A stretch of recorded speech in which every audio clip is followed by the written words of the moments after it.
As a new mom, I have a 1-year-old. She just turned 1 on November 22nd of this year. This issue, which I've been passionate about from a young age, pro-life, has become real to me. And I will never forget the day I found out I was pregnant. I did a C-SPAN interview and I walked away and I went home to my apartment. I was working at the Trump campaign at the time, and I found out I was pregnant, and I told my husband over FaceTime, because that's how we've had to do things over the last 4 years. And it was an exciting moment. He was pretty shocked and excited nevertheless. And I spent my time at the Trump campaign, being pregnant while also traveling the country. And I'll never forget having that first ultrasound, which my husband got to be a part of. We don't always get to go together to things, but he was there for that.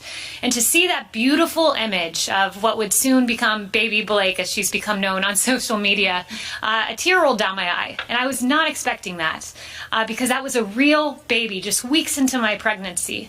And an issue that I'd been so passionate about from a young age became materially real in my life. And each ultrasound, as you approached and you got the gender and you learned that this beautiful baby was on her way, to do the 3D ultrasound where you could just see every element. I saw her hand. I'll never forget her hand. Amazing moment in my life. I saw her leg. I saw in 3D. It was just a beautiful experience that we know today that babies are babies at the moment of conception. No excuses. And it is not about a woman's right to choose. It is about a human being's right to live.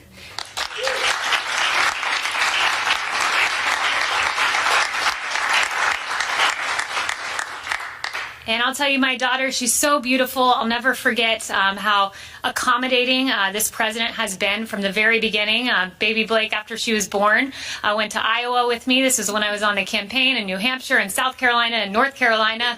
She has more immunities than anyone because she's been on so many planes.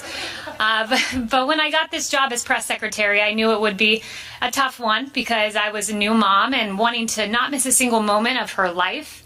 And I'll never forget, after I got the title of press secretary holding Blake, and I started to cry because I was like, I'm going to miss my little baby, and my tears started to fall on her face, and all of a sudden, she let out, I swear it was her first smile.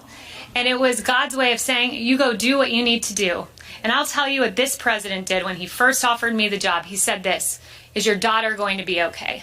Because he is a president that supports moms. He's a president that supports life. And there's been no greater partner for him in that endeavor than Vice President Pence, who's been an unmistakable voice for life from the very beginning. So I want to thank you for being here, and thank you for all that you do, because it's your work that enables this to happen. And appreciate it. I mean, just the other day, I went to go find pro-life Bible verses. I Google it. Focus on the Family pops up, has like 23. So you guys make our task very easy. So thank you so much for all that you do. Thank you.